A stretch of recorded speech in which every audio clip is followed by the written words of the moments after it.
बिस्मिल्लाहिर्रहमानिर्रहीम। अस्सलामु अलैकुम। प्यारे दोस्तों, आज मैं आपके लिए एक ऐसा वाकया लेकर आया हूँ कि जिसे सुनकर शायद आप भी अपने आंसू रोक ना पाए। बचपन से ही इमाम हुसैन को बहुत प्यास लगती थी। आप रात के बीच में पानी मांगते थे। बीवी फातिमा ज़हरा सलामुल्लाह अलैहा का जब आखिरी वक्त आता है तो आप इमाम अली से वसीयत फरमाते हैं कि ऐ अली, मेरे इस बेटे हुसैन को बहुत प्यास लगती है। रात को 2-3 मर्तबा उठकर पानी मांगता है। मेरे इस हुसैन को कभी प्यासा रहने ना देना। फिर आप वसीयत फरमाते हैं, मेरी शहादत के बाद एक सुझा कबीले से शादी करना। अल्लाह तुझे उससे एक बेटा देगा, उसका नाम अब्बास रखना और उसे कहना कि रसूल की बेटी ने तुम्हारे लिए यह कुर्ता अपने हाथों से बनाया है और उसके हाथ में मेरे हुसैन का हाथ देना और उसे कहना हुसैन का ख्याल रखे। बस इमाम अली बीबी सैयदा की शहादत के बाद बीबी उम्मुल बनीन से शादी करते हैं। अल्लाह उनसे एक बेटा अता करता है। आप उनका नाम अब्बास रखते हैं। जैसे ही जनाबे अब्बास थोड़े से बड़े होते हैं तो हजरत अली फरमाते हैं, ए अब्बास, इस हुसैन की हिफाजत करना और मेरे बेटे हुसैन को बहुत प्यास लगती है। रसूल की बेटी वसीयत करके गई थी कि मेरा हुसैन आधी रात को उठकर पानी मांगता है।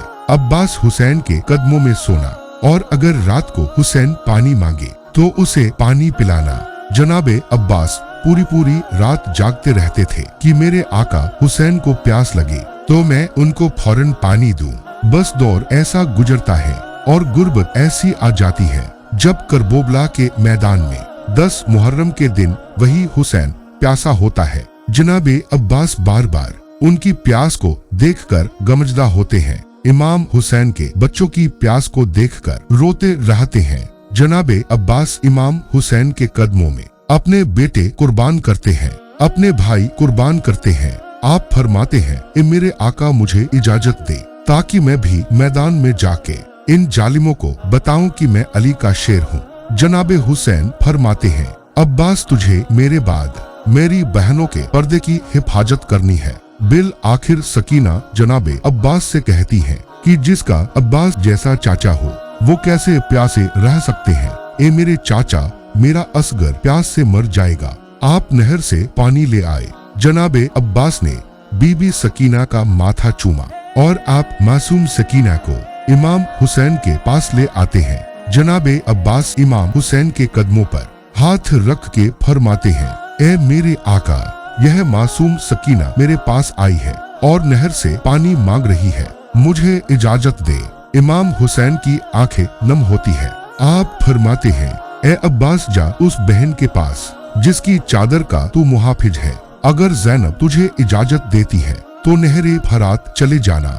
बस जनाबे अब्बास बीबी ज़ैनब के खेमे के करीब आकर आवाज देते हैं, ए मेरी आकाजादी, गुलाम आया है। बीबी ज़ैनब जनाबे अब्बास की आवाज सुनकर कहती है, ए मेरे भाई, हुक्म करे। जनाबे अब्बास फरमाते हैं, ए मेरी आकाजादी, मैंने जिंदगी में आपसे कुछ नहीं मांगा। आज बच्चों से शर्मसार हूँ।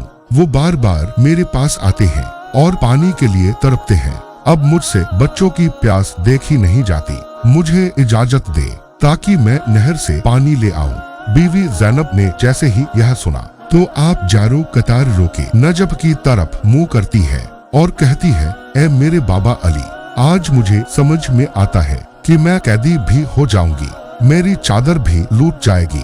अब्बास के बाद मुझे बागी भी कहा जाएगा, मुझे पत्थर भी मारे जाएंगे। बस जनाबे अब्बास इजाजत लेकर शेर की तरह मैदान में आते हैं और लश्कर को चीर के ऐसे हमला करते हैं कि फौजे यजीद को खैबर और खंदक याद आ जाती है और तमाम सिपाही भागना शुरू कर देते हैं। अब्बास दरिया फरात पर आते हैं, मश्क में पानी भरते हैं और बीबी सकीना को याद करते हैं। बस पानी भर के मशक को अपने कंधे पर सवार करके खेमे की तरफ जब पलटने लगते हैं तो यजीद की फौज में यह आवाज बुलंद होती है कि अब्बास को खेमे तक पहुंचने नहीं देना। ए लोगों, सब मिलकर वार करो। अगर पानी हुसैन तक पहुंच गया फिर इनको मार देना मुश्किल होगी। बस जनाबे अब्बास तेज तेज खेमों की तरफ जा रहे थे और जालिमों ने मिलके वार करना शुरू कर दिए। कोई तीर मारता है, कोई नेजे मारता है। तारीख ने लिखा कई तीर आपके जिस्म पर लगते रहे, लेकिन आप खेमे की तरफ बढ़ते रहते हैं। बस एक जालिम छुप के आपके एक बाजू पर वार करता है, आपका एक बाजू कट जाता है। आप इल्म और मशक को दूसरे बाजू में संभाल के खेमे की तरफ जा ही रहे थे कि दूसरा वार होता है, आपका दूसरा बाजू भी शहीद हो जाता है। बस आप मशक को अपने दांतों में संभाल के खेमे की तरफ बढ़ते जाते हैं और तीरों की बारिश मुसलसल आप पर होती रहती है। एक तीर मशक को आकर लगता है और मशक का पानी बहना शुरू कर देता है। फिर एक तीर आपकी आंख में आकर लगता है, आपकी आंख से खून बहना शुरू हो जाता है। बस आप यह चाहते हैं कि आंख का तीर निकाला जाए। आप जैसे ही अपने जानों की मदद से तीर निकालने के लिए झुकते हैं तो कोई जालिम आपके सर पर गुर्ज मारता है। आप घोड़े से जमीन पर आ जाते हैं। सिपाही सारे एक साथ हमला करते हैं, जनाबे अब्बास की लाश को पामाल कर देते हैं। इमाम हुसैन ने जैसे ही दूर से अलम को गिरते हुए देखा, आप दौड़कर जनाबे अब्बास के पास पहुंचते हैं और कहते हैं, अब्बास तुम्हारे बाद मेरी कमर टूट गई। प्यारे दोस्तों, सवाब की नियत से इस वीडियो को दूसरे लोगों तक जरूर शेयर करें और अगर वीडियो पसंद आई है तो वीडियो को लाइक और मेरे चैनल को सब्सक्राइब करें। मिलते हैं अगली वीडियो में। फी अमानिल्लाह।